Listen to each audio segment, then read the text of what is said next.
A big thank you to all my patrons for supporting the creation of videos such as this one. Black Mirror Season 6 marks a 4-year gap in the show's production. So, what took them so long? It'd be easy to just say COVID and have a nice day, but in reality, TV shows and production houses make things complicated. Honestly, for the 12 years that this show has been running for, there might be room for an entire video dedicated to Black Mirror's production history. My understanding is that this is the first season of the show to be produced by Charlie Brooker and Annabelle Jones's latest production company, Broke and Bones. I'm not entirely sure what precisely this difference means for the show's quality, though. All I know is that the company is a spiritual successor to its previous two, which were divisions of the Dutch broadcasting company Endemol. This is also the company that took down my original 15 million merits analysis for copyright or something. Anyway, Netflix have invested in this new company, leaving the producers of Black Mirror independent from Endemol. At the same time, Endemol's new owners, the Banijay Group, still retain the rights to the show.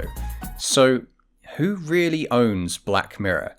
See, I told you it was complicated. At the same time, this latest season is still largely written by Brooker, and my initial impression was that after watching Joan is Awful and Lock Henry back to back, this new season would have an overarching narrative relating to Black Mirror's own version of Netflix, known as Streamberry. Regrettably, my conviction was ill-conceived because only the first 2 episodes really tie into this, dangling a red herring in front of us the entire time. You can expect more of these analysis videos from me over the next few weeks, so hit subscribe so you don't miss a single upload. You know when you got your phone face down on the table and you're talking to your friend about shoe deodorizers, and then, you go on your computer and what pops up? A shoe deodorizing ad.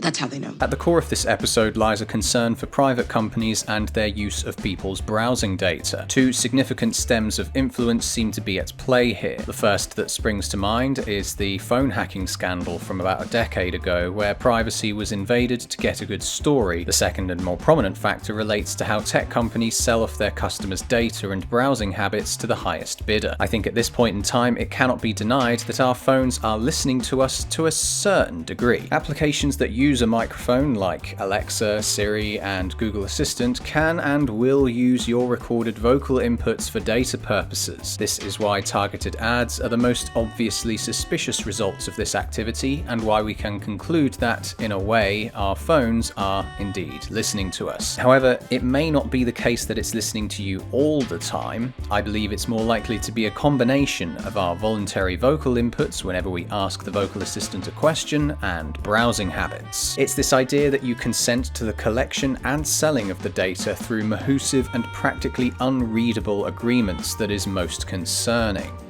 Terms and conditions. All of that would have popped up on your phone or whatever when you first signed up to Streamberry and you clicked accept. Obviously, nobody consented to their phones being hacked in the aforementioned scandal, so this natural evolution of this privacy issue has come out of newer media rather than legacy. The episode takes this uncertainty and anxiety to an extreme level, where fictional TV and social media mix into this ugly form of entertainment. Every word and action is used for building up a narrative, agreed to by signing up and not reading the fine print. Joe, I always said you gotta read the terms and conditions! In this case, it seems that the world Black Mirror has conjured for this episode has moved on from selling data to companies and instead just collects it in-house to do with as they wish. Facebook doesn't need to sell your shopping habits to Amazon anymore when it can make content that keeps people's eyes fixed on their own platform. When any giant company can just start up a streaming service in the modern age, what's to say this kind of scenario couldn't happen in the near future? We are made to believe this character Joan is the victim of data abuse, when what we are truly watching is a dramatic recreation. Knowing this from the offset, it's difficult to know just how much of what we see is a true representation of this character. I could go on to talk about why a t-shirt with Surf or Die has been picked out for her character, why all the other characters are coincidentally drinking white wine when watching Joan is Awful for the first time, or why somebody would brush their teeth and then eat breakfast.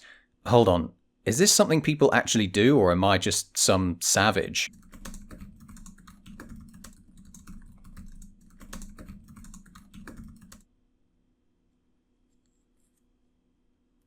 Well shit, looks like we Brits have bad teeth for a reason. Damn.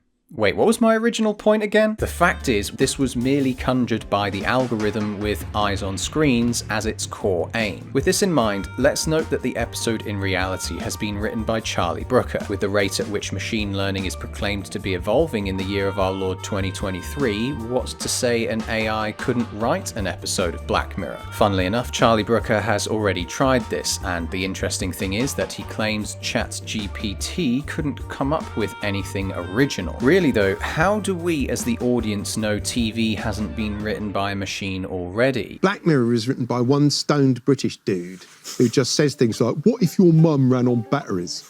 And that's not a million miles away from the truth. Well, at least he has some humility. Either that or he's in a deep state of denial. The first awful thing we actually see Joan do is fire a girl for not being liked by the board. Unfortunately, the board feel your compression algo isn't a thing that they want to pursue. Without it, we'll need more data servers, which means a bigger carbon footprint. This company Sonical's audio files are taking up a lot of memory space. The company would rather just get more servers than pay somebody to compress those files. This reflects a real-world concern that corporations would rather cut corners to save money than to help save the environment. However, I think it's probably closer to the idea that a machine has already discovered a means of doing this girl's job. Machines don't cost as much to run as humans do, and I don't think this would be something Joan, in her position in middle management, would outright say to an employee. Worse still, Joan might not even know the true intention behind why she's firing this girl in the first place. This would explain her fumbling and anxiety towards the whole affair, because if a real reason was given, she might not have been so easily pinned to the wall. I am so sorry. Audio is something definitely replicable by AI in the present day. Take US presidents arguing over anything as one example, and artists like Drake and Kanye having songs produced for them as another. Visual production by AI is definitely not quite up to snuff yet, but it would be unsurprising to learn that a sound production company or record label would be adopting AI to churn out hits and save money. I believe that the scene that follows with the therapist to be another red herring. It made me initially believe that she was the one behind the creation of the Streamberry show Joan is Awful. Of course, the creation of a show that takes place that very day raises suspicions about this very notion, but we are baited by the scene's closing lines to think that the therapist was behind it all. I feel like I'm not the main character in my own life story. And would you like that to change? It's more like a genie giving Joan a wish, but warning her to be careful what she wishes for. We then see the next awful thing, that of Joan meeting up with her ex. We realise that this isn't the first reunion the pair have had since her engagement. I'm in my usual suite, and I'll be here for 3 days. It's less about the fact she came and met him and more about the predictable patterns of questionable behaviour she finds herself engaging in. Joan has all of this reflected back at her as she watches Salma Hayek perform her entire day in a bingeable Netflix drama format. In reality, you would think Netflix would be the ones taking the reputational hit here. I think you wish that they had pushed back a little more. They agreed really quickly. It would have been great to sort of appear like real rebels and sort of... They didn't want us to do it, and we did it anyway because we're so cool. But that's not what happened, though. We asked them and they went, yeah, that sounds great. So kudos to them for letting Brooker use them for the purposes of this story. It took Charlie Brooker to parody the seemingly inexhaustible production line that streaming services are able to concoct out of thin air. No better is this illustrated by the way the show references itself on the Streamberry homepage. You have 2 shows dedicated to Bandersnatch, one for USS Callister, Rachel, Jane and Ashley 2, White Bear, San Junipero, the national anthem. There's even a cute little Ren and Stimpy parody on here too. They even have one for that show we see loads of people dressed up for in the episode Nosedive, known as Sea of Tranquility. It was interesting that this episode highlighted the show. Oh, how about Sea of Tranquility? Eric said it blows. Oh, well, if Eric said it blows. Okay. Seeing as it not only got referenced twice in season 5, but can be found all the way back in the national anthem. Yeah, remember this guy? The one who was initially hired to try and make a CGI rendition of the Prime Minister doing the pig? Noel won an Emmy for his effects work on that HBO Moon Western thing. Sea of Tranquility. Yeah, you won't find better. I just thought it was pretty amazing that Sea of Tranquility has been in the background since day one for Black Mirror. What's most interesting about this user face though is that we see Joan is Awful as being a 100% match for this pair's Netflix account. Intriguingly, there's a next button when they boot up episode 1. This would have been something I would have liked to have seen entertained by the characters were they not so stunned by the episode's contents. With the length of the fictive level 2 episode that goes by, I began to wonder why Joan would continually watch this dumpster fire burn. At the insistence of her fiance, who is slowly finding out secrets about her, it's clear the point the episode is actually making reflects another idea introduced in an earlier episode. People simply cannot look away from tragedy unfolding, especially when they can witness it vicariously via a TV screen. I think we should turn this off. Well, actually, I want to keep watching it. No, hey, whoa. Chris, I want it off. No. Possibly the most amazing moment was when they revealed just how deep the rabbit hole goes with this meta-narrative of Salma Hayek seeing herself portrayed by Cate Blanchett. I'm not sure if Blanchett was consulted for this episode, if they only required a headshot, or if this is a fake entirely. Maybe she signed a watertight contract with Netflix at some point. More importantly, this aspect seems to pull concerned viewers like managerial assistant Eric back to watching the show. Is that Cate Blanchett? That's Cate Blanchett? No. That's Cate Blanchett. That's good. That's not my hair. She looks good. Fundamentally, that's the aim of the game, to keep people glued to the screen and binge watch, because if people's eyes are elsewhere, they are seemingly only going to Netflix's competitors in the attention economy. Something about this shot of Joan really stood out to me. I think the specific placing of the sunlight on her face would generally indicate that this was what woke her up, but it's clear from her face that she's been up all night unable to sleep. Perhaps the images from a light screen have been burned into her memory. Either way, she experiences the process of being fired for breach of contract, despite she herself never said these things to the public. By this point, the fictive level 2 show is running just slightly behind what is happening to our Joan. I was honestly expecting a midnight scenario where the machine got so good at making a show out of Joan's daily routine that as Joan watches her TV, she would see Salma Hayek looking directly at her. Like, seriously, did nobody pitch this idea of the two talking in unison to each other through a black mirror? You would also think that at this point, Joan would simply ditch her phone to stop the snowball that is Joan is Awful from becoming the abominable snowman. What we have to remember though is that, like I said at the beginning of the analysis, we are watching a dramatic recreation of Source Joan's reality, and therefore, plot conveniences must be excused. Only one convenience truly bends this rule for me though.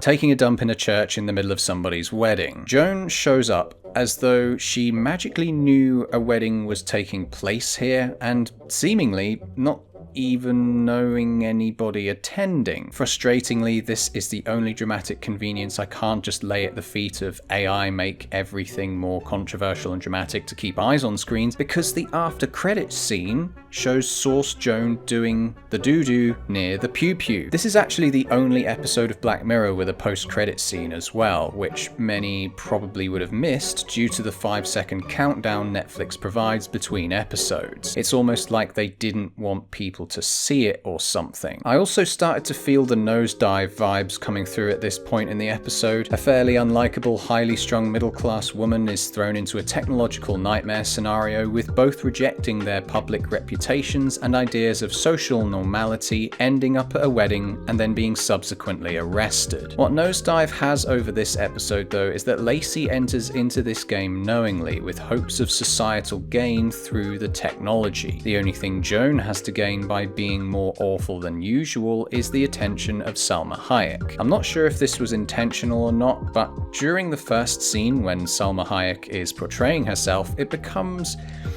very Netflix documentary in terms of editing style. What I mean by this is that once the fourth wall has been well and truly breached, we see needless additional cuts from different angles on actors who are in the midst of delivering their dialogue. Salma Hayek's face. So then whose anus is doing the shitting? Bingo. I am Roman Catholic. She might die when she sees this.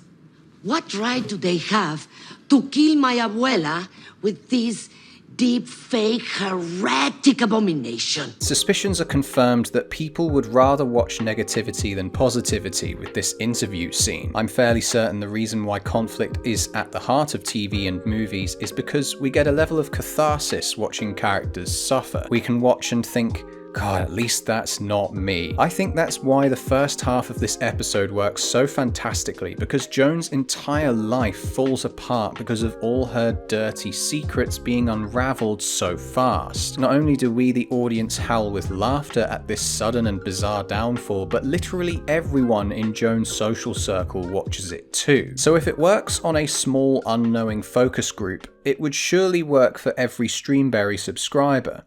For what aim, though?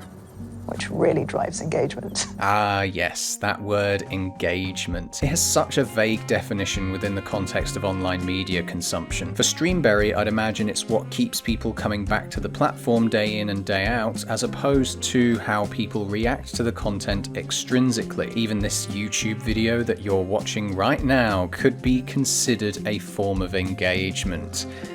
Am I an enabler of streaming and social media platforms piggybacking off of each other's user base retention rates? Am I a part of the problem? By laying the blame for this hyperproduction of media at the feet of artificial intelligence prompts the question, can computers create art or not? They can certainly generate images and write what we consider to be music, but the real question is of value. I have often suspected that algorithms prefer quantity over quality. Both social media and streaming services seem to be playing this game. Let me give you some examples. I prefer to make quality content that can take more than a week to produce, and so my channel's growth gets stunted as a result. Let's take Disney as another one. How many of the Marvel spin-off shows have actually got any real value? The quality is irrelevant, so long as the fans keep up. If the trajectory of AI-generated content is to be as high as Joan is Awful predicts, then we've got more mediocrity on the way than we have already. The day that AI creates something truly outstanding and not just engaging, then somebody might actually be tempted to pull the brakes. What matters within this story, though, is that Joan's actions have done diddly squat. Shutting down the machine won't stop another machine popping up somewhere else, and her actions are merely tackling a symptom, not the cause. The episode's conclusion focuses more on the connection between tech and state, seeing as both Annie Murphy and Source Joan wind up arrested with the whole damage to property and trespassing thing. My really big question I leave to you guys, though, is regarding this idea of fictive levels. I started wondering about this when I was watching the credits and realized that Source Joan is portrayed by actress Kayla Lorette. If we were still watching the version of Joan is Awful where Joan is portrayed by Salma Hayek, wouldn't fictive level 2 Michael Cera be claiming that they were still on fictive level 1? If this is the case, then the fictive levels can essentially go down infinitely, like looking into a hall of mirrors. More alarmingly, it could work in the reverse as well. What's to say that in reality, as we the audience know it, a Source Joan exists that Charlie Brooker based this story on? And beyond that, what if our own existence, all of us watching the Joan is Awful Black Mirror episode, was constructed by an AI for entertainment purposes? It really gets you thinking, doesn't it? God, I love this show.